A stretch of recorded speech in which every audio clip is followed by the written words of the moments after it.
Baik, sebelum kita mulai sharing untuk firman Tuhan, mari kita berdoa sebentar. Bapa di surga, Bapa yang kami puji dan kami sembah di dalam nama Tuhan Yesus. Terima kasih Tuhan, kami bersyukur bahwa hari ini kami masih ada. Itu bukan karena kuat kuasa kami, tapi karena kami tahu bahwa penyertaan penuh atas kehidupan kami. Karena kemurahan-Mu lah kami boleh ada hari ini.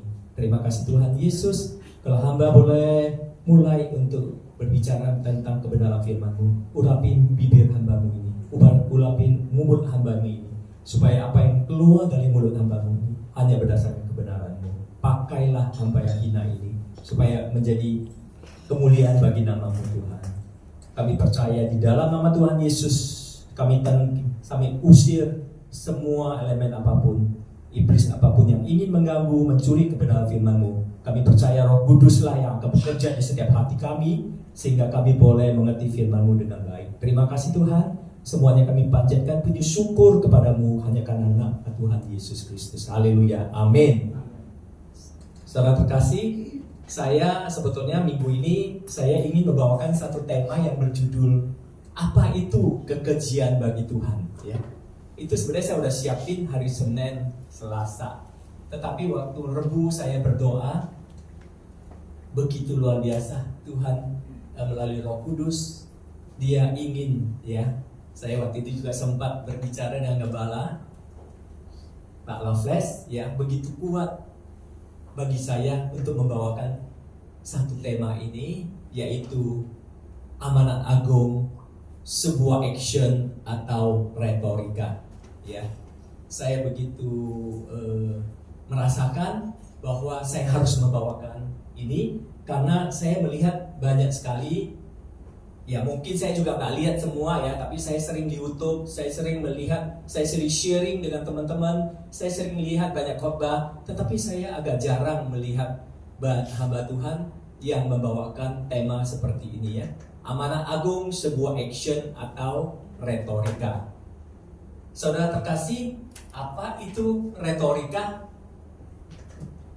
Ada yang tahu nggak retorika itu apa? Retorika itu berasal dari bahasa Yunani kuno, ya. Retorika atau bahasa Inggrisnya rhetorics, ya, yaitu suatu hal mengenai kepintaran untuk berbicara, kepintaran untuk mengungkapkan sesuatu, kepintaran untuk berpidato, ya. Sebetulnya hal ini tidak ada yang salah, ya, di dalam kehidupan kekristenan kita, tidak ada yang salah. Tetapi begitu kental Roh Kudus bekerja di dalam hati saya harus mengatakan bahwa di dalam amanat agung kita tidak perlu retorika. Jelas, ya, retorika. Kalau saya dulu waktu masih di sekuler, retorika itu mirip, ya, sama saya pikir dengan action plan. Ya, ketika saya dulu, puji Tuhan, saya pernah menjabat sebagai direktur, saya banyak sekali menerima yang namanya action plan, ya, action plan, business plan, begitu juga, ya. Tetapi ujung-ujungnya banyak sekali yang tidak bisa dilakukan, ya. Hanya tulisan yang bagus, tetapi tidak bisa dilakukan. Jadi kalau saya ngomong agak sedikit to the point, saya selalu mengatakan kepada mereka, action plan itu kalian bikin itu adalah action tapi no action, tapi talk only, ya. Banyak sekali yang mereka tulis begitu indah, tetapi mereka tidak melakukannya, ya. Tuhan Yesus hari ini melalui Roh Kudus ingin kita jelas untuk mempelajari bahwa amanat agung bukanlah retorika, ya. Juga kita lihat banyak pemimpin kita, ya. Saya tidak mau sebut nama, nanti takut ada misunderstanding. Dari pemimpin kita yang paling dulu, ya, siapa yang tidak tahu dia begitu luar biasa berbicara, ya. Semua orang terpengaruh, ya. Jadi, tetapi kita melihat, ya, apa yang dibicarakan itu semuanya tidak pernah terwujud, ya. Karena apa? Karena kemungkinan itu juga indahnya berbicara, tetapi pelaksanaannya belum tentu, ya, dilakukan. Tetapi Tuhan kita Yesus Kristus adalah guru kita yang terbaik, guru kita yang perlu kita teladani, karena Tuhan Yesus tidak pernah hanya bicara, ya, tetapi dia sudah membuktikan apa yang dia perintahkan, apa yang dia ajarkan, dia sudah melakukannya. Bahkan dia mati di atas kayu salib, ya, itu membuktikan bahwa segala ajarannya itu telah dia lakukan. Amin. Amin. Jadi kita hari ini pesan penting bahwa amanat agung bukanlah sebuah retorika, ya. Hari ini kita harus ingat baik-baik, karena kita ingin, walaupun jemaat kita belum banyak, tetapi saya pikir jemaat kita ini bisa membuat kita menjadi pelipat gandaan, ya, di mana kalian juga boleh berbicara di luar bahwa amanat agung haruslah sebuah action, bukan sebuah retorika, ya. Kita lihat di sini Matius 28 ayat 18 sampai 20. Dia berbunyi demikian. Yesus mendekati mereka dan berkata, "Kepadaku telah diberikan segala kuasa di sorga dan di bumi. Karena itu pergilah, jadikanlah semua bangsa muridku, dan baptislah mereka dalam nama Bapa dan Anak dan Roh Kudus, dan ajarilah mereka melakukan segala sesuatu yang telah kuperintahkan kepadamu. Aku menyertai kamu sampai kepada akhir zaman." Demikian firman Tuhan. Berbahagia orang yang mendengarkan, dan lebih berbahagia adalah orang yang melakukannya di dalam kehidupannya. Saudara terkasih, apa itu amanat agung? Amanat agung adalah satu pesan penting, ya, dari Tuhan Yesus kepada kita semua, ya. Karena dulu itu kan terbatas sama murid dan rasul, ya. Tapi kita semua itu adalah pesan penting juga buat kita semua sebelum dia naik ke surga. Amanat agung adalah sesuatu yang bersifat mutlak. Ya, ini harus dijelaskan. Mutlak itu artinya, kalau kita lihat sistem piramida, mutlak itu adalah puncaknya, ya. Puncaknya kalau kita lihat di piramida itu puncaknya adalah amanat agung, ya, dan harus dikerjakan orang percaya kepada Kristus. Amanat agung adalah, atau Great Commission, menjadi landasan, ya. Kalau kita di negara kita itu undang-undang dasarnya, ya, menjadi landasan untuk perkabaran Injil. Tujuan dari kegiatan amanat agung adalah mengabarkan bahwa keselamatan telah disediakan, ya. Itu penting sekali. Keselamatan telah disediakan di dalam Yesus, sehingga keselamatan merupakan anugerah kasih yang dapat dirasakan, ya, semua orang yang telah memberi respon, ya. Memberi respon artinya apa? Menjadi percaya, ya. Keselamatan itu tak tersedia kalau kita mau mengaku bahwa Tuhan adalah Yesus adalah Tuhan kita, ya. Jadi amanat agung adalah sesuatu yang penting. Apa isi amanat agung? Nah, ini saya kemarin sempat juga sharing di Zoom, ya. Kita melihat ada 5 poin dari isi amanat agung. Pergilah, jadikanlah semua bangsa muridku, baptislah mereka, ajarlah mereka, dan aku menyertai kamu.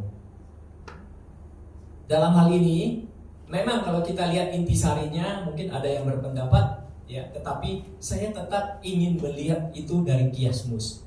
Kiasmus itu, saudara masih ingat gak?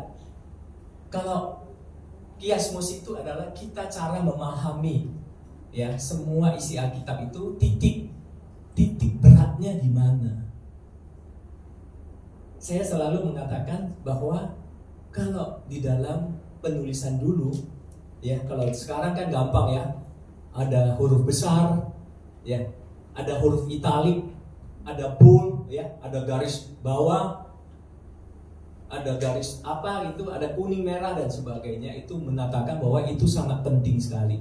Tetapi di zaman dulu kan belum ada tanda baca seperti itu, ya, tanda baca yang membuat kita harus menjadi perhatian. Nah, mereka untuk kiastis ini mereka selalu menggunakan pengulangan dan matching, ya. Kita lihat di sini. Pergilah, ya. Selalu A dengan A, B dengan B. Kalau kita lihat di sini, pergilah. Apa pasangannya? Aku menyertai kamu. Ya, selalu saya lihat semua Alkitab itu kalau kita jabarin, ya, selalu matchingnya. Jadilah semua bangsa muridku. Apa pasangannya? Ajarlah mereka. Gimana kalau kita ngajari mereka bisa jadi murid-murid? Nggak mungkin ya. Nah, inilah kita sebut kalau kiasmus itu ada satu bagian yang merupakan intisari. Ya, dari semuanya ini intisarinya adalah baptislah mereka. Ya, mungkin poin utama boleh disebutkan bahwa pekerjaan utamanya adalah menjadikan semua bangsa murid. Tetapi poin penting di sini dari kiastis itu adalah baptislah mereka. Itulah yang menjadi kiastis ya. Jadi jelas ya? Ada yang bilang jelas nggak? Jelas ya? Jadi kiastis itu adalah baptislah mereka. Baptis itu bukan sekadar seremonial, tetapi baptislah berarti mereka menerima sungguh-sungguh bahwa Tuhan Yesus adalah juru selamat. Ya? Apa itu perintah amanat agung? Sorry.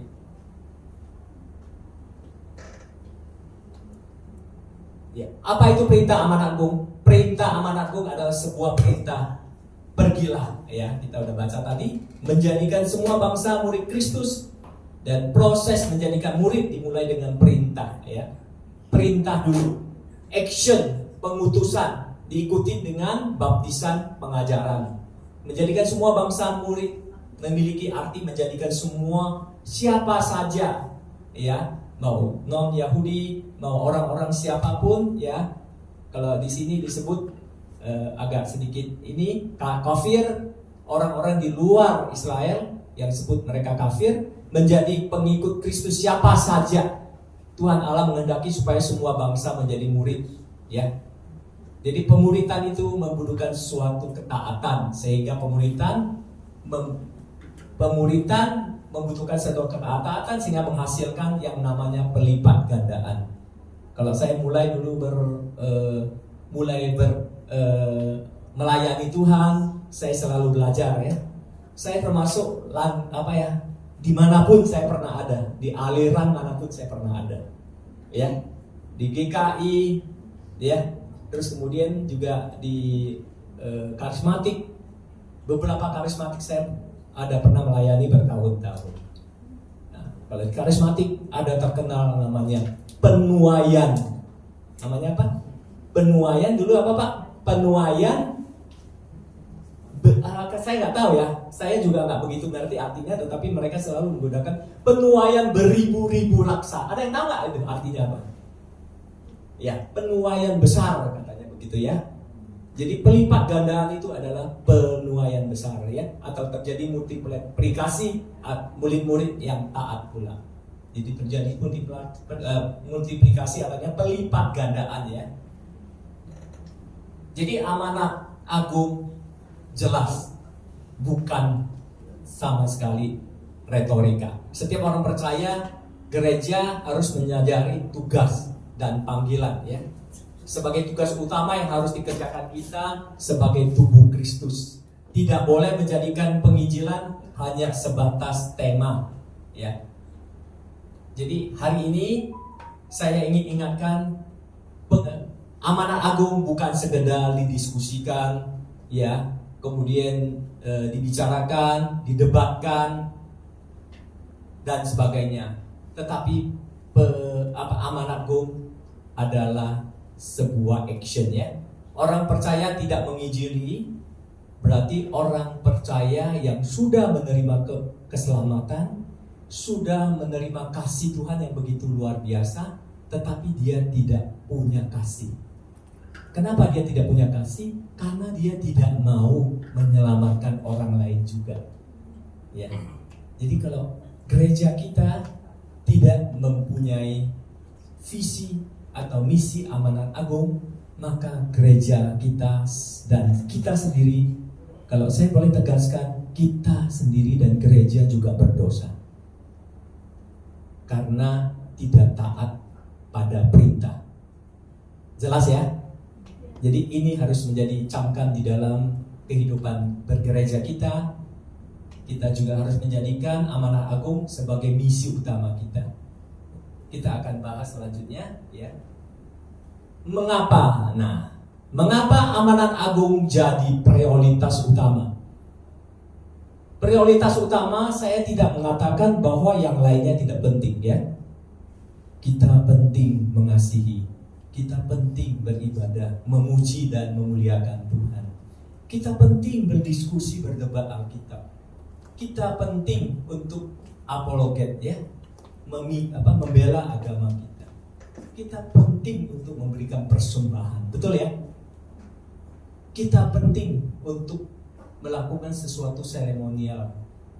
Segala sesuatu penting. Tetapi saya mengatakan bahwa amanat agung bukan lagi penting, ya. Tetapi amanat agung adalah prioritas utama. Ya, saya tidak melemehkan yang lain, tetapi saya ingin mengatakan amanat agung adalah prioritas utama orang Kristen.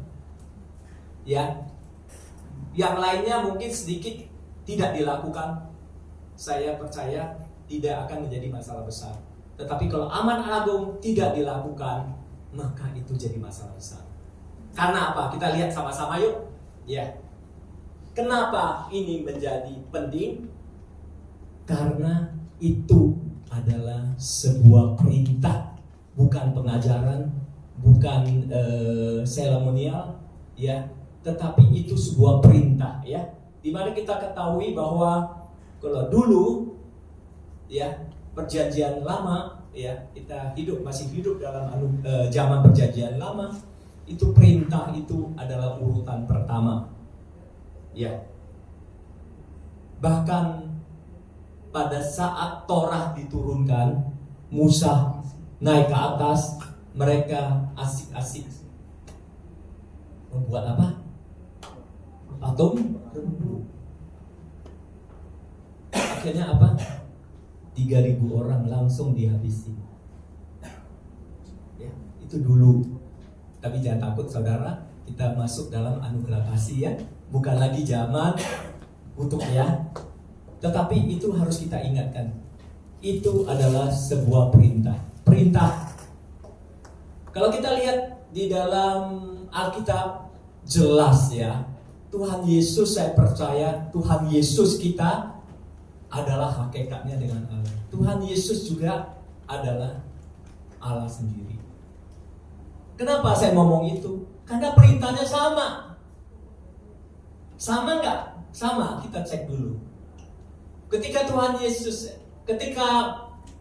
Tuhan memberi perintah kepada Abraham, sama, betul nggak? Kalau kita baca di sini, berfirmanlah Tuhan kepada Abraham, pergilah dari negerimu. Ya, terus kemudian ketika dia mau Abraham mengorbankan anaknya, dia berfirman kepada Abraham, ambillah anakmu yang tunggal itu yang engkau kasihi, yaitu Ishak. Di dalam Kejadian 22 ayat 2, pergilah ke tanah Moria dan persembahkanlah dia. Itu perintah, tidak boleh tidak dilakukan. Ya. Ketiga adalah kita lihat di Kejadian 35, Tuhan berfirman kepada Yakub, ya, bersiaplah, pergilah ke Betel. Itu perintah, ya.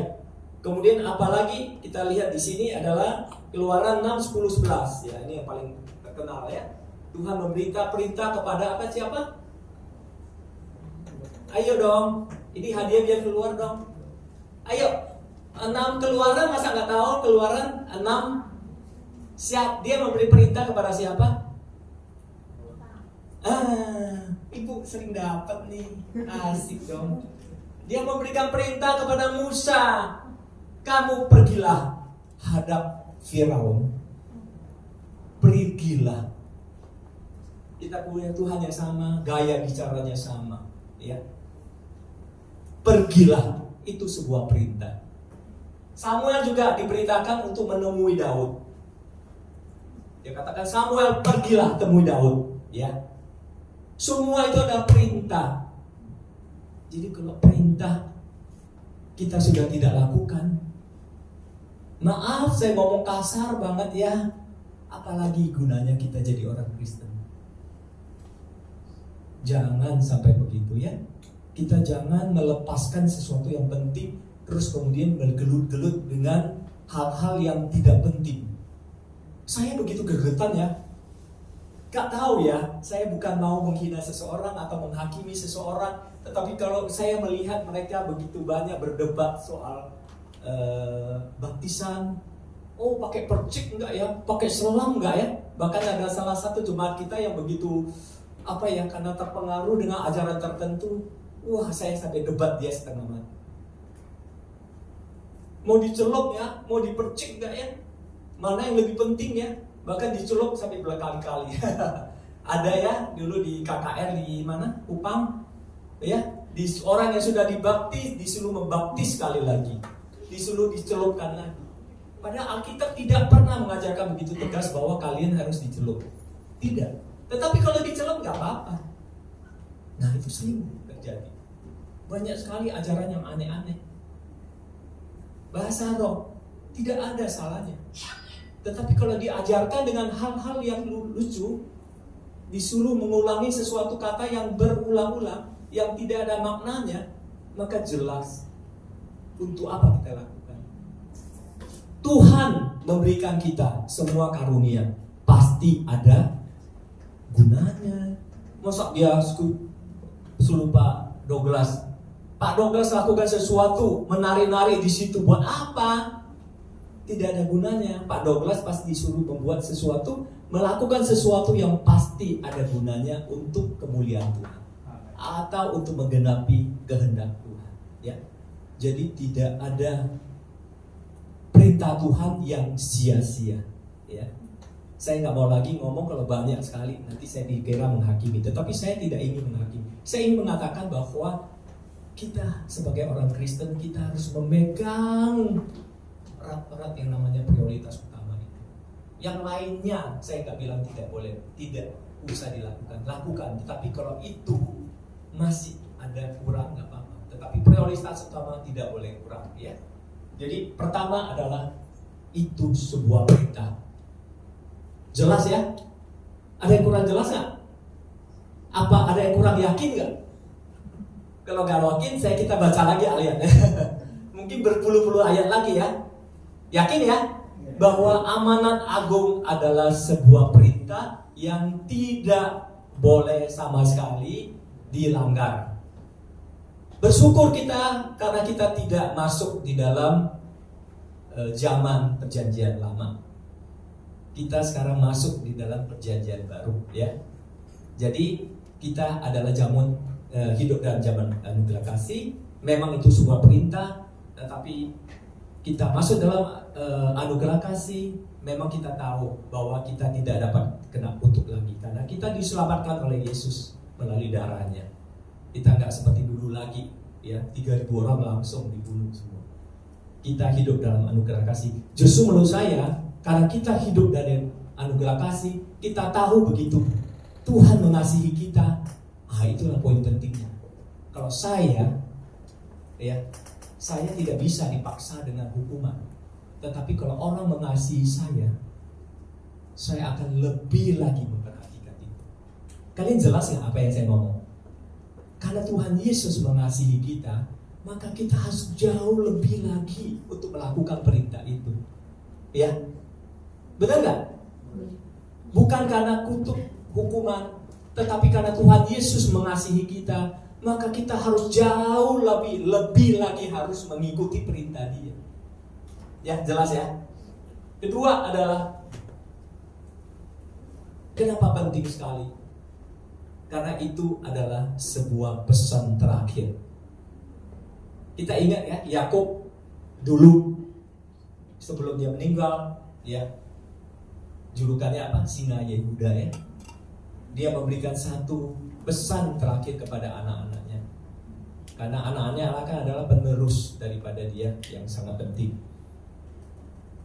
Dia memberikan banyak sekali pesan penting. Banyak orang tua, ya, sebelum meninggal karena banyak sekali hal yang dia harus jelasin supaya apa? Supaya nanti anak-anaknya bisa meneruskan apakah usahanya, ya, apakah itu pelayanannya, ya, apakah itu sesuatu yang perlu dicatat, itu pasti diberitakan pada saat sebelum dia meninggal, ya. Pasti itu adalah satu pesan penting. Demikian Tuhan Yesus juga sebelum dia berpisah dengan muridnya, dia juga memberikan sebuah pesan yang sangat penting. Makanya amanat agung menjadi prioritas karena itu pesan penting, ya. Tapi kita tahu, kita imani dan kita yakini bahwa Tuhan Yesus tidak mati karena dia bangkit, ya. Dia naik ke surga, bertatah di dalam kerajaan surga. Jelas, ya? 2 poin. Kurang lagi, ya. 1 poin lagi penting, ya. Karena itu sebuah perintah. Kedua adalah sebuah pesan terakhir, ya. Ketiga ini juga tidak kalah penting, ya. Itu sebuah pelipat gandaan. Kalau dulu karismatik sering mengatakan penuaian, ya, penuaian besar, itulah penuaian besar ini, ya. Artinya pelipat gandaan harus terjadi. Ketika kita hidup di dalam kekristenan, Tuhan mengajarkan kita, ya, tinggallah di dalam aku dan aku di dalam kamu. Mintalah apa saja yang kamu kehendaki, dan Tuhan akan menggenapinya. Di sini berbuah sangat penting, kolerasinya sama. Berbuah bukan berarti berbuah menanam buah, ya, tetapi itu adalah sebuah pesan yang sebuah contoh, ya. Kalau kita berbuah, kita memberi buah kepada orang lain, tentu juga ada bijinya. Pemuritan juga terjadi demikian. Ketika kita mengajar, ya, seperti kita mengajar walaupun kelompok kecil, ya, sebenarnya saya sudah menaburkan benih, mengajar.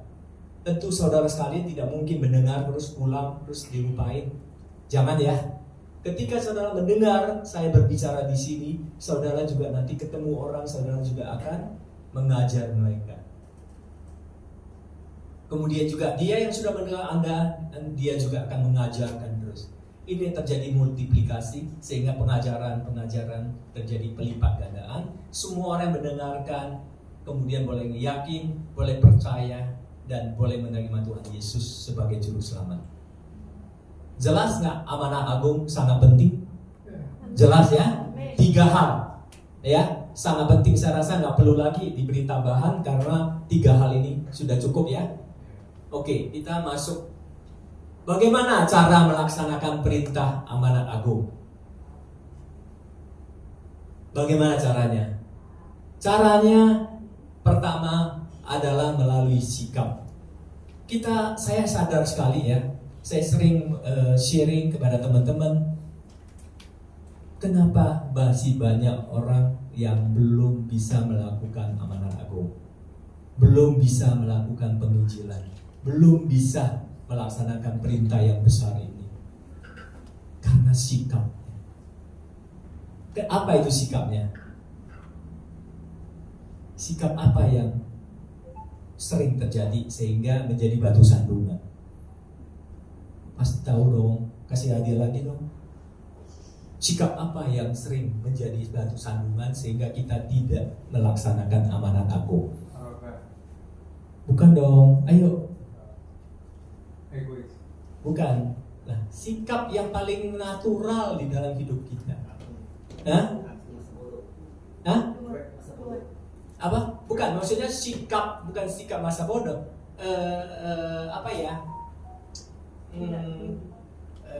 Problem utama kita, kenapa kita tidak?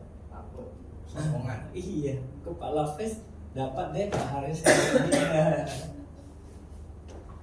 Sikap utama kita yang paling menghalangi kita adalah karena kita selalu enggan, ya.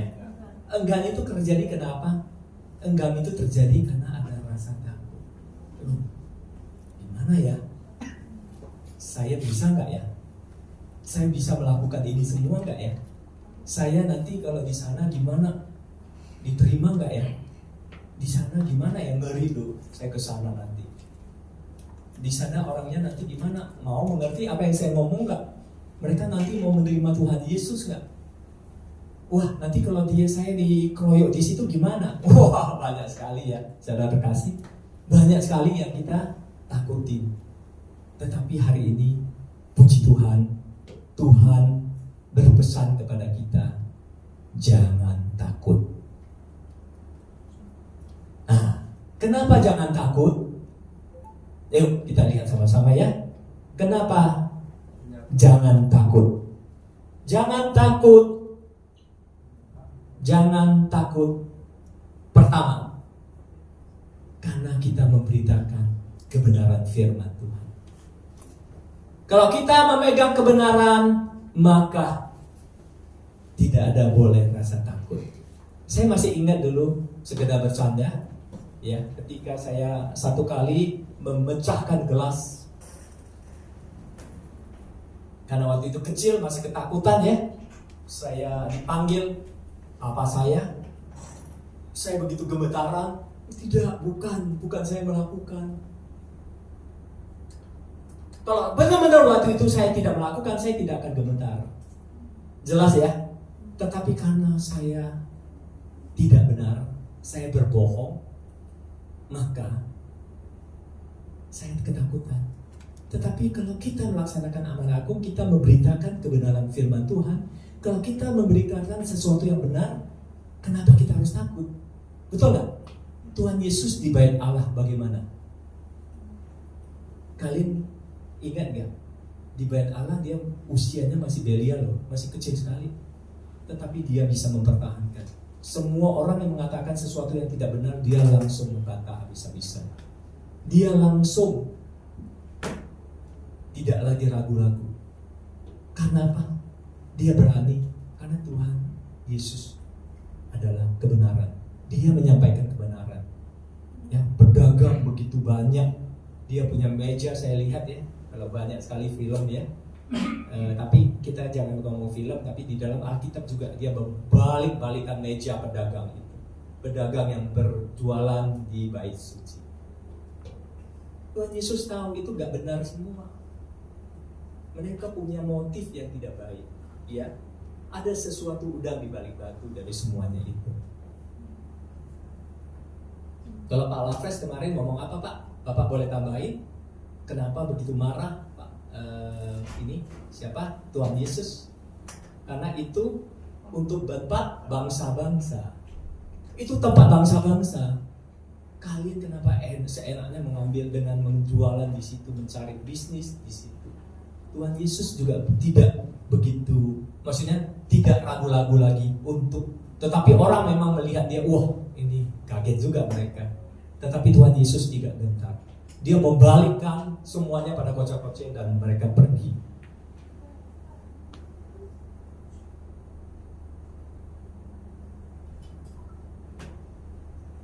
Ya, jadi kalau kita memberitakan kebenaran, ya, kita diperhadapkan memang pada dunia ini. Kalau kita memegang kebenaran selalu dilematis, karena banyak sekali kalau kita lihat dunia itu sudah rusak parah. Terjadi apalagi banyak sekali rekayasa. Ya. Kita lihat kasus-kasus banyak terjadi. Sambo, ya, bisa diputar balikan ya kenyataannya. Banyak sekali di dunia ini, ya. Maka kadang-kadang kita selalu dibujuk supaya tidak memberitakan kebenaran. Ya. Tetapi saya percaya kita harus menolak itu, ya. Bagi orang percaya, kita lebih baik menderita daripada hidup dengan kepalsuan, ya. Betul ya? Jadi jika kita masih berjuang di area ini, ingatlah untuk menjadi orang percaya yang selalu memegang kebenaran. Jadi kalau kita memegang kebenaran, maka kita tidak mungkin takut. Setuju ya? Kedua apa? Kedua, karena kalau saya ngomong di sini adalah karena kita adalah anak-anak dan hamba Tuhan. Ya. Di sini Efesus 4:11-12 dikatakan ialah yang memberikan baik rasul-rasul maupun nabi-nabi, pemberita Injil seperti kita semua pemberita Injil, gembala-gembala, pengajar-pengajar untuk memperlengkapi orang-orang kudus bagi pekerjaan pelayanan, bagi pembangunan tubuh Kristus. Kita ini adalah tubuh Kristus. Kita ini adalah hamba-hamba Kristus. Kita ini adalah pekerja-pekerjanya Kristus. Ya. Jadi kalau kita adalah pekerja Kristus dan kita baca di situ barusan, ya, tadi sebelum pergilah, segala kuasa telah diberikan kepadaku. Kita ingat ya, kalau di negara presidensial maupun ministerial beda ya Pak ya, Pak Lafres beda ya. Kalau ministerial yang berkuasa siapa? Perdana Menteri. Presidennya tidak berkuasa, tapi presidensial presidennya berkuasa. Ya, kenapa? Karena kuasa amanat itu sudah diberikan kepada dia. Ketika presiden sudah berkuasa, dia bisa berkuasa melakukan apa saja. Ya. Dan juga orang-orang di bawah dia bisa memberikan perintah sepanjang yang dilakukan benar. Saya selalu memberikan contoh banyak sekali yang saya banggakan ya. Banggakan ada satu tim dari KPK. Wah, saya lihat perdebatan sangat luar biasa. Mereka satu tim dengan senjata lengkap nerbu ke DPR. Ditahan sama Hamzah. Siapa? Fahri Hamzah ya Pak ya. Saya nggak peduli yang lainnya, saya perhatikan ini. Kalau nggak salah pangkatnya saya lupa, cukup tinggi pangkatnya. Tetapi dia begitu lantang mengatakan, saya melakukan mandat. Ya. Saya diperintah oleh KPK, diperintah oleh undang-undang. Kalau diperintah oleh undang-undang juga diperintah oleh negara, diperintah oleh presiden. Dia tidak pernah takut. Akhirnya KPK dia habisi semua ruangan digeledah. Jadi kalau namanya kita sudah diberikan mandat, diberikan kuasa, kok kita takut sih? Gak ada yang kita takuti. Tapi bukan sombong ya. Tidak ada sesuatu yang kita perlu sombongkan di dalam kehidupan penginjilan. Tidak ada. Tetapi di sini jelas ya, kuasa sudah diberikan. Saya dulu kalau bekerja di sekuler, ya, saya juga pernah pertama kali diberi tugas penting. Yang berikan tugas penting itu dari CEO langsung, jadi chairman. Saya begitu luar biasa karena dia memberikan mandat kepada saya. Saya melakukan ini dengan baik sekali. Karena apa? Karena saya tidak takut. Kan sudah dimandatin, kuasa penuh sudah diberikan kepada kita semua. Buat apa kita takut? Ayo, orang jemaat di sini ada yang masih takut nggak untuk menginjili? Lah, masih takut ya? Enggak ya. Pertama, kita memberitakan kebenaran. Kedua, kita hambanya. Segala kuasa sudah diberikan kepada Tuhan Yesus. Dan Tuhan Yesus juga memberikan kuasa kepada kita untuk memberitakan kebenaran firman. Kuasa sudah ada. Kita sudah diberikan amanat. Amanat agung makanya. Kalau amanat itu kalau di upacara, amanat inspektur upacara, begitu ya. Amanat itu adalah satu perintah. Ketiga, kenapa kita tidak usah takut? Karena kita injili. Kalau saya percaya sampai hari ini saya tetap memegang prinsip ya, sesuai dengan reformator John Calvin, bahwa kita adalah umat pilihan. Di luar sana juga banyak umat pilihan. Yang kita hadapi sebetulnya adalah umat pilihan. Artinya apa? Tidak semua di dunia ini adalah umat pilihan. Ada yang gak setuju gak? Ayo gak apa-apa. Setuju ya? Di dunia itu semua orang, tetapi umat pilihannya tidak semua orang. Kita semua di sini adalah umat pilihan. Itu sudah dipilih Tuhan. Tetapi di luar banyak. Ada yang belum pilihan, ada yang sudah umat pilihan, tetapi belum. Jelas ya saudara? Ya, itulah kalau kita ngomong dalam pengajaran tulips itu, ya, limited atonement, penebusan terbatas, betul ya? Semuanya pasti pernah belajarin kalau sudah pernah sekolah teologi ya. Penebusan itu terbatas. Jadi kalau kita hadapin orang-orang yang sudah terpilih, Roh Kudus sudah bekerja di sana, kok takut sih? Kok itu kan orang-orang pilihan juga sama-sama. Cuma dia belum bertobat, kita sudah bertobat. Kita sudah menerima Tuhan Yesus, mereka belum menerima Tuhan Yesus. Jelas nggak saudara terkasih? Jelas ya? Kalau mereka belum menerima Tuhan Yesus, itulah kewajiban kita untuk membuat mereka menjadi percaya. Terus kenapa kita tidak takut lagi?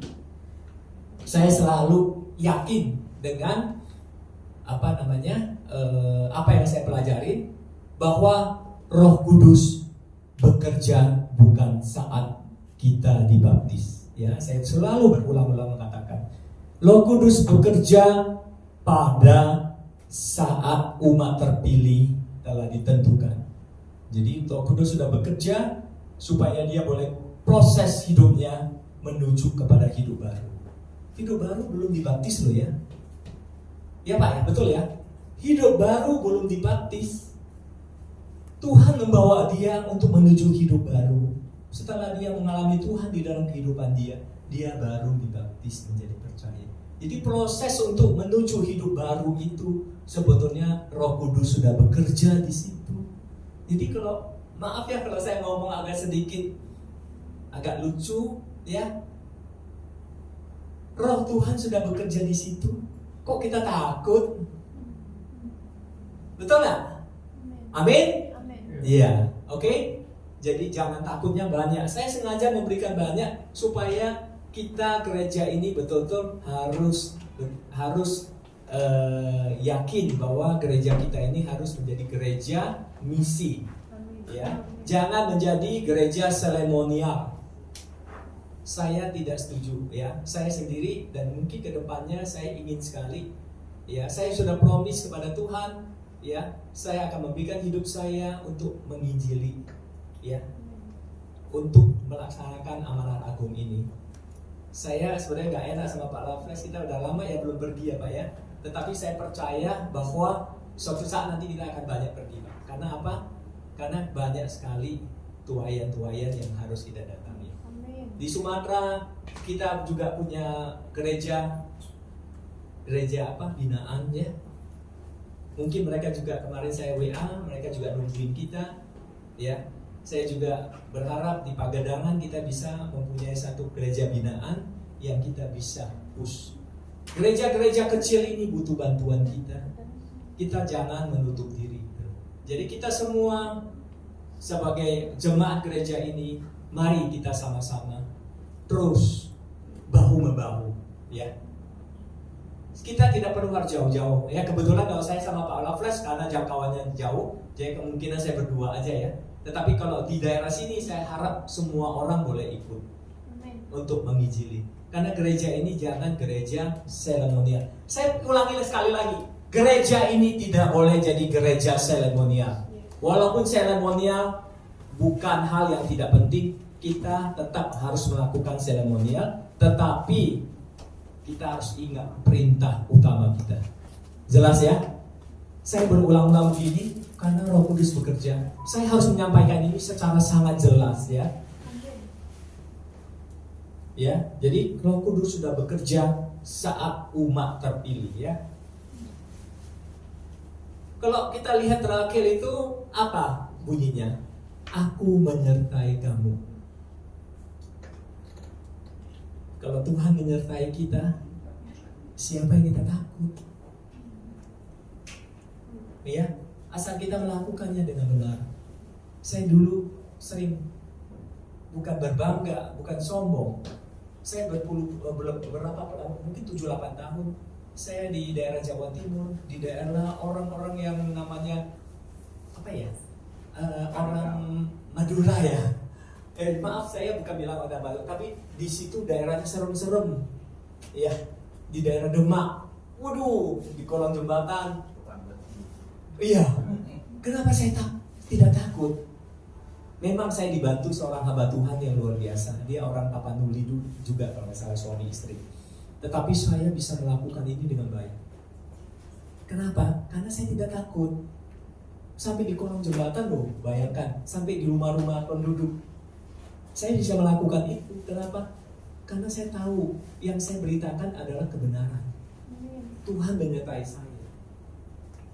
Dan terakhir, kenapa jangan takut? Saya rasa kebanyakan. Wah, ini minta waktu sebentar lagi boleh ya? Maaf ya. Terakhir adalah semua supaya pasti tahu. Coba lu buka di Alkitab.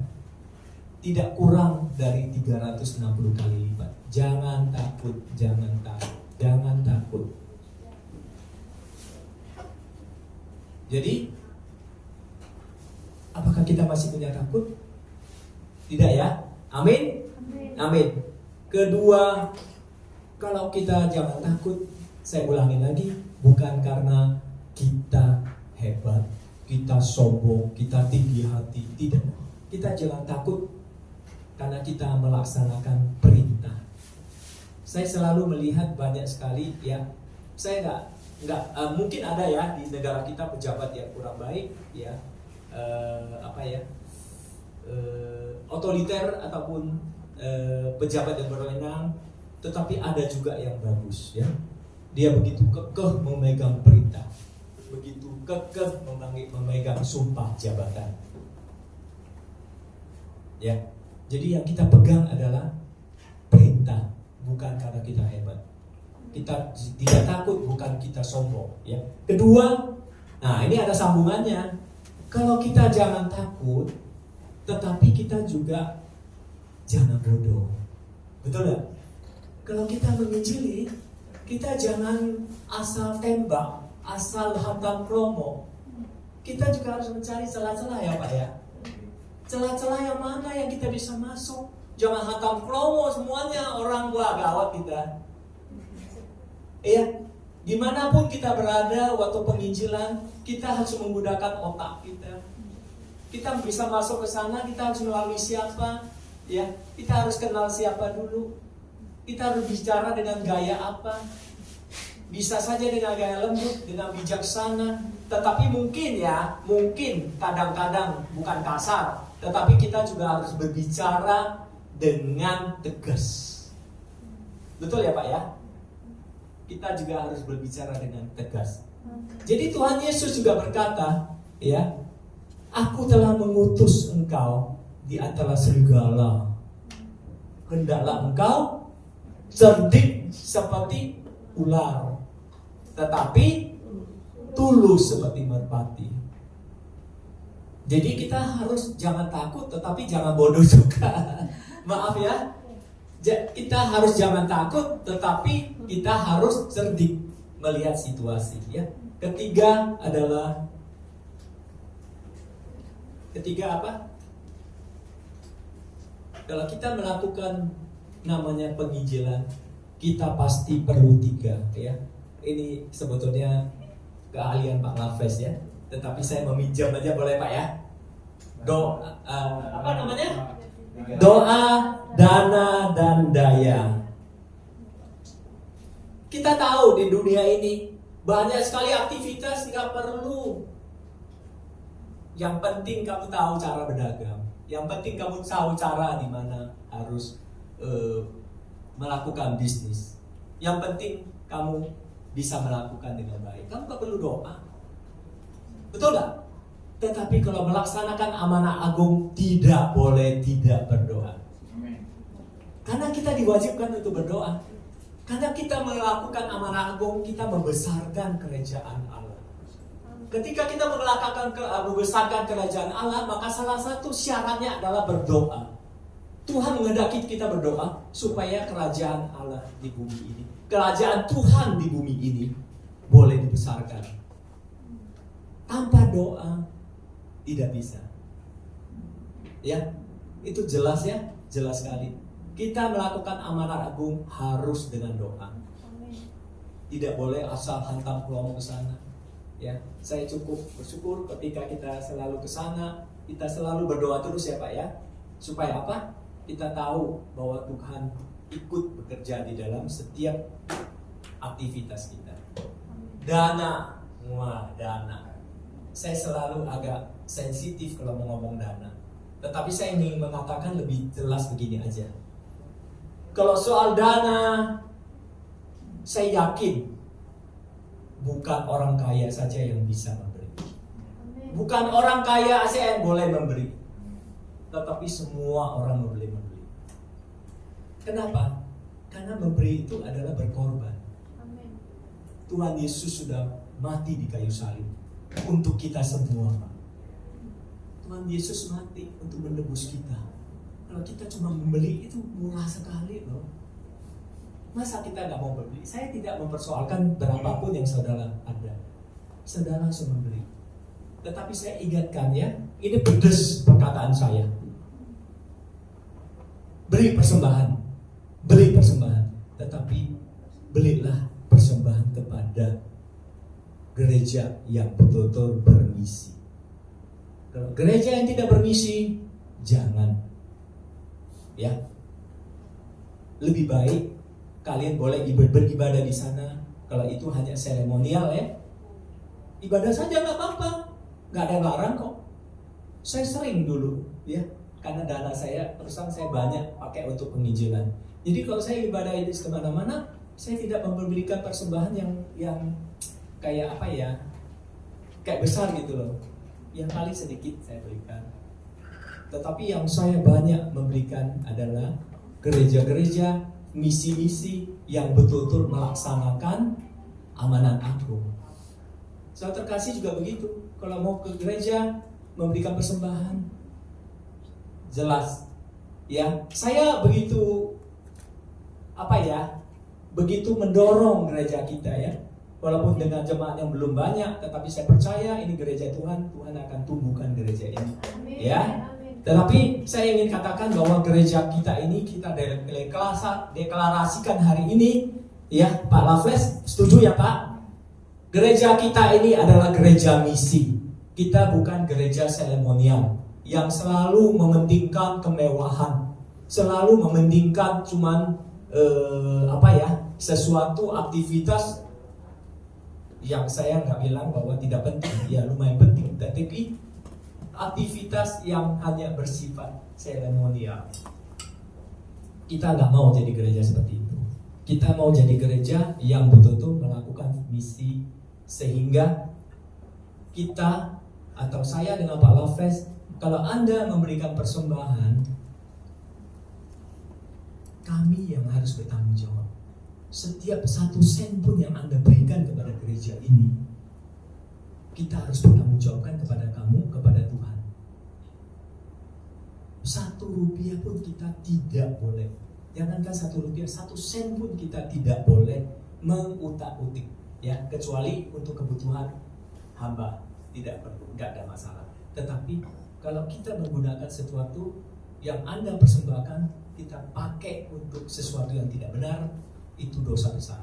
Ya, saya mending, maaf ya kalau saya ngomong sesuatu ini yang agak aneh mungkin kalian dengar, saya mending mengambil orang punya duit daripada mengambil Tuhan punya uang. Amin. Tapi saya tidak akan lakukan ya. Saya juga tidak akan mengambil uang orang lain.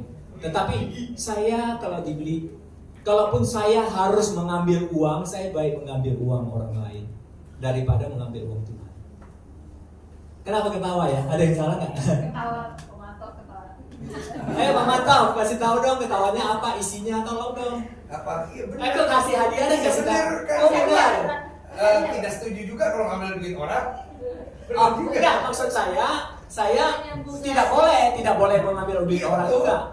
Tetapi maksud saya ini hanya sebagai pembanding loh, jangan sampai salah. Harus nanti saya dikira wah Pak Darwin mengajarin kita mengambil duit orang lain, tidak, ya, tidak. Tetapi saya lebih takut mengambil uang Tuhan daripada mengambil uang orang lain, gitu loh. Tetapi saya juga tidak boleh mengambil orang lain punya uang. Jelas ya, saudara? Jadi hari ini kita udah belajar doa, dana, satu lagi daya. Nah, daya itu apa sih? Tenaga, ya. Dalam banyak budaya sering orang memberi itu daya itu adalah terlibat di dalam misi. Ya, daya berarti kita lihat di Roma 12:1 persembahan hidup.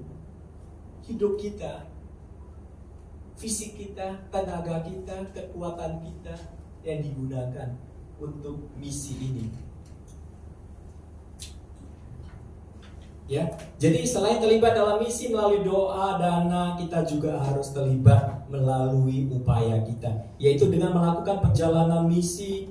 Ya, nah ini saya mau tegaskan, perjalanan misi itu bukan berarti Anda yang mungkin maaf ya ekonominya bukan tidak terlalu bagus, bukan berarti Anda harus pergi jauh, karena kita tahu tiket mahal. Bukan harus kemana-mana, tetapi cukup di sekeliling kita, cukup. Sentralisasi tempat gereja yang begitu mewah di kota sebetulnya sangat mengecewakan saya, karena mereka terlalu melihat dari fisik bangunan. Ya, saya dulu keluar dari gereja saya karena saya lihat visi mereka sudah melenceng. Ya, kenapa? Karena mereka menghabiskan uang gereja, uang Tuhan saya katakan, untuk membuat bangunan yang sampai mendekati triliunan mungkin ya. Padahal kalau triliunan itu kita pakai di mana Pak? Penginjilan. Luar biasa ya Pak ya. Banyak juga gereja saya lihat maaf yang bisa dengan otomatis mimbarnya naik. Ada dry ice gitu. Aduh, dalam hati saya Tuhan tidak melihat itu. Tuhan tidak melihat itu sama sekali, saudara terkasih. Tuhan tidak melihat itu. Sentralisasi semua di kota.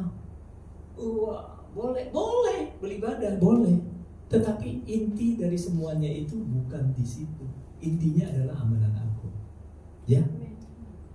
Jadi kalau kita melayani, kalau kebetulan saya dengan Pak Lafres ya, puji Tuhan saya masih punya lah sedikit ya, untuk beli tiket Pak ya, untuk nginap di hotel. Saya masih sanggup lah ya, kemana, ke Sumatera, kemana-mana ya. Mudah-mudahan nanti ke depan, bulan depan kita pergi ya Pak ya. Ya, kita coba lihat waktu kita semua ya. Saya punya dana, kalau kalian punya dana boleh pergi kemana. Terutama yang ditargetkan adalah rumah doa, hamba-hamba yang tinggal di pelosok ya, gereja-gereja yang di pelosok. Saya kalau di Sri Gunting Pak, sampai kehujanan, Pak Lafres sampai basah. Hujan besar Pak ya waktu itu ya. Sampai kita bingung, kok ada satu truk di depan tuh. Wah, gila, masuknya di mana itu? Satu truk pasti di depan ya Pak ya. Masuknya di mana ini? Berputar-putar 2 jam 1 jam lebih ya. Sampai bingung di mana tempatnya. Tetapi sangat bersyukur kita. Justru ini tempat yang tepat. Karena tempat yang terpencil, yang tidak bisa dijangkau, mereka justru itulah yang mereka butuh untuk supaya kita memberikan dukungan. Kalau yang gereja besar, maaf sekali, nggak perlu. Mereka sudah punya dana besar, pengajian mereka udah cukup. Saya kadang-kadang lucu, orang banyak terlalu antrian melayani di situ. Sebenarnya saya agak alergi aja ya. Kenapa mereka nggak melayani di tempat yang mereka betul-betul dibutuhkan? Saya nggak tahu ya, mungkin ya gergetan juga kadang-kadang saya mengatakan ini. Karena pikannya besar. Aduh, sayang ya. Waduh, karena pika besar mereka berlomba-lomba, antrian. Justru yang kita melayani gereja kecil seperti kita ya, seperti di pedesaan, seperti di tempat-tempat kecil, itu mereka butuh kita, bukan kita harus antrian gereja melayan di situ. Mungkin juga karena mereka maaf ya, kita semua tidak ada ya, tidak ada di antara kita. Saya percaya ya, terutama WL kita luar biasa melayani dengan full heart. Tetapi mereka juga di luar sana ada yang tidak benar. Mereka mengharapkan PK yang besar. Ya saya lihat cukup besar ya. Saya dengar katanya bisa sampai PK-nya 1 juta ya Pak, 500 ya. Aduh. Tetapi kalau kita antrian, nggak malu kan kita? Sampai antrian minta pelayanan dan sebagainya. Terus kedua, bisa saja mereka mungkin mau mencari nama. Wah, kalau saya melayani di gereja sana, nanti saya jadi WL terkenal. Perlu nggak sih sebetulnya itu? Perlu. Kita mau terkenal di depan siapa? Tuhan. Kita tidak perlu terkenal di depan manusia. Saya begitu alergi ya, ketika saya nggak tahu ya kenapa begitu Pak. Saya sering bertanya kepada Pak Loveless, kenapa saya begitu alergi ketika melihat seorang pembicara yang begitu celebration ya, celebrity Pak, celebrity. Waduh, saya nggak pakai jas ya. Lempar jasnya, waduh. Terima ini penyembuhan, pegang jas saya sembuh. Sepatunya diletakkan di depan. Waduh. Selebriti. Tuhan tidak perlu selebriti. Tuhan tidak perlu pelayanan pura-pura yang ingin meninggikan diri kita. Ketika kita melayani dengan full heart, Tuhan pasti tahu ya Pak ya. Pak, saya boleh terus memuji Bapak ya, tapi maaf bukan ini, tapi saya begitu respect dengan Pak Loveless. Ya. Saya selalu cocok dengan beliau karena kita semua sama-sama full heart Pak ya. Beliau adalah hamba Tuhan yang begitu humble ya, begitu rendah hati, begitu melayani dengan penuh bersyukur ya. Tidak ada sesuatu motivasi apapun di dalam diri Pak Loveless. Saya mengucap syukur kita punya gembala yang seperti itu Pak. Ya. Jadi ingat baik-baik, kalau kita melayani, layanilah gereja kecil, layanilah orang-orang terpencil di situ. Kalau perlu kalian sekali-sekali kita rombongan yuk, boleh? Amin. Kita melayani di situ. Nanti di Pagedangan, nanti saya ikut ya. Kita di Pagedangan sama-sama kita ya, boleh? Amin. Amin. Saya mau ajak. Nanti di Pagedangan saya nggak mau lagi mereka WL. Dulu pertama kali saya bilang, ya udah kalian atur WL, saya cuma bicara. Tetapi nanti ke depan saya minta kalian pergi. Supaya kita pelayanan di situ, kita sama-sama melayani Tuhan. Kita melihat bagaimana mereka menghadapi, di samping mereka semua dikelilingin oleh orang-orang yang mungkin orang pilihan, orang tidak percaya. Parkir mobil, saya kemarin juga diparkirin orang ini juga di agama lain. Semua dikelilingin oleh orang-orang tidak percaya. Justru mereka butuh dukungan kita. Mereka perlu kekuatan kita. Mereka perlu kita support. Supaya apa? Supaya mereka bisa terus melaksanakan amanah agung. Ujung tombak amanah agung adalah mereka, hamba-hamba Tuhan yang memang hidupnya di front utama. Kalau di dalam perang itu ada apa ya? Kita sebenarnya bukan di front utama loh. Front utama itu siapa? Orang-orang yang langsung berhadapan di Papua, di NTB, ya, di tempat-tempat itu front utama. Kita ini bukan di front utama. Kita ini adalah front di belakang. Jadi kalau kita front belakang, kita mau dukung mereka, ya kita harus pergi. Mungkin nggak kalau kita di front belakang kita nggak pergi? Tidak mungkin ya. Jadi jangan lagi punya persepsi yang salah. Ya, seremonial boleh, persembahan boleh, mengasihi boleh, ya, berdebat Alkitab boleh, semuanya boleh. Tetapi kita harus tahu bahwa di atas segalanya itu adalah amanat agung. Amin. Ya, jadi saya mau nutup karena saya udah kebablasan, maaf. Tetapi pesan Tuhan hari ini saya terpaksa harus panjang karena ini penting sekali ya. Pesan Tuhan hari ini setelah kita mengerti amanat agung menjadi prioritas hidup orang percaya, sehingga amanat agung bukan hanya sekedar retorika, ya, bukan sekedar retorika. Jadi kita mulai hari ini melalui sikap tanpa ragu, jangan takut, ya, untuk terus bangkit untuk melaksanakan perintah agung, ya, yang melalui 3 itu, ya. Apa itu? Doa, dana, dan daya, ya. Sehingga misi penginjilan orang-orang terpilih yang belum menerima Tuhan Yesus itu goal kita. Umat pilihan tapi belum menerima. Nah, itulah kita harus berjuang supaya umat pilihan yang sudah dipilih Tuhan segera menerima Tuhan Yesus. Itu adalah goal kita. Setuju nggak saudara? Ya. Hari ini maukah kita berjanji bersama-sama? Aku boleh ngajak berdiri nggak? Minta waktu nggak sampai 2 menit. Saya minta bantuan Pak Lafles untuk berdoa. Saya juga didoain Pak ya. Karena saya juga orang yang lemah. Bahkan saya kadang-kadang juga tidak begitu maksimal untuk melakukan pelayanan. Silakan Pak. Saya minta.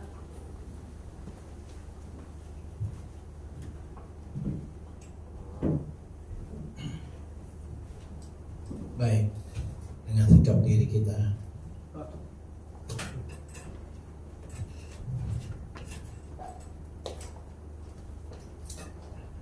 Angkat satu pujian. Saya mau iring Yesus meskipun saya susah menderita dalam dunia. Saya mau iring Yesus.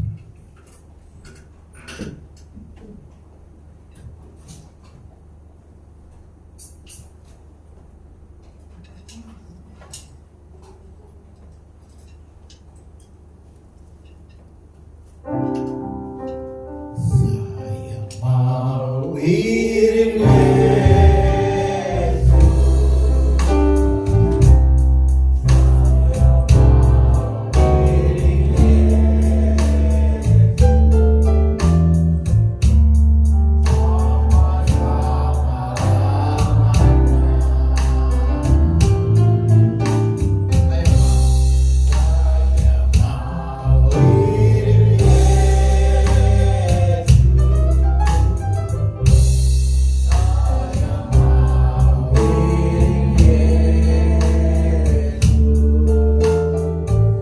Sama-sama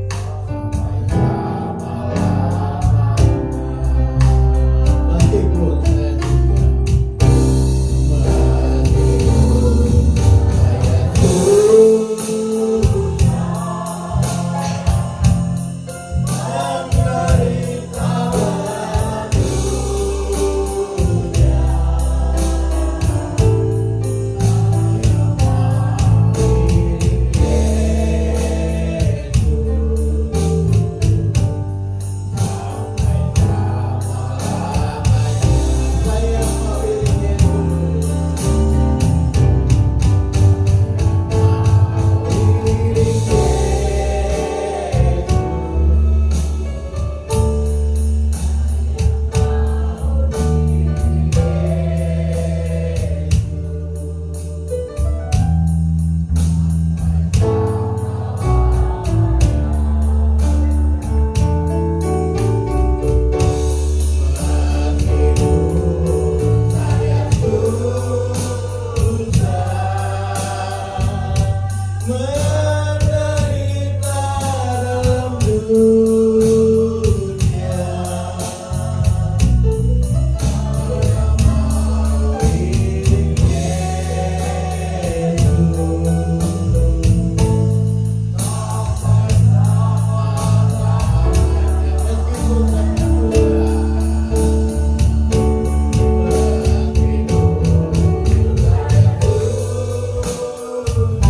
Kami tidak perlu, ya Tuhan, untuk memikirkan jiwa-jiwa itu. Karena kami bisa ada semuanya dalam pelayanan kami. Kami sering mengadakan hal-hal yang tidak diperintahkan Tuhan. Bahkan mic yang saya pakai ini